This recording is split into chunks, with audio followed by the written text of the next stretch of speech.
I think it's a really important place to talk about Ukraine, because I think a lot of you don't know, but President Zelensky is a big squash fan. And if you go onto his Instagram or onto his Twitter, he describes the game as quote-unquote good old squash. Now, of course, this is trifling, and this may seem just completely insignificant compared to what Ukraine is going through.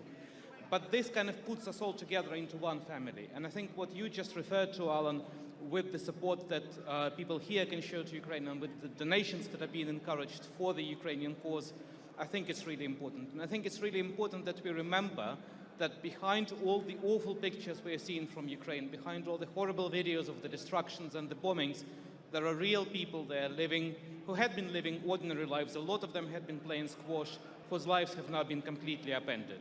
If there's anything we as the squash community can do to help, then we should. Of course, this week we've been hearing stories of hundreds of people sheltering in squash courts from the bombings.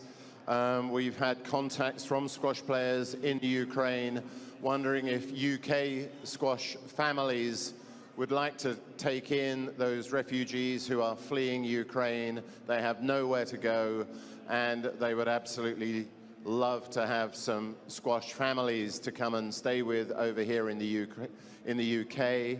There are lots of people trying to coordinate something. Karen Selby from Off the Wall Squash. There's England Squash, the World Squash Federation, and PSA all working together, trying to put something together. Absolutely, and I think a lot of people in Ukraine will be very grateful, both now, as they're trying to survive through the worst of this war, but then also in the future when the phase to rebuild comes. I grew up in Kharkiv, which is the second biggest city in Ukraine, which has now been completely decimated by the Russians. And it's a city where we had, I was there in early February on a family errand, and there were 18 squash courts in that city. Now, for a place in eastern Ukraine where squash has never really been that popular, that's just an explosion of popularity. That's going to need to be rebuilt. And I think we're in this for the long haul. So, Artyom, thank you for joining us on court. Ladies and gentlemen, let's hear it for Artyom Liss.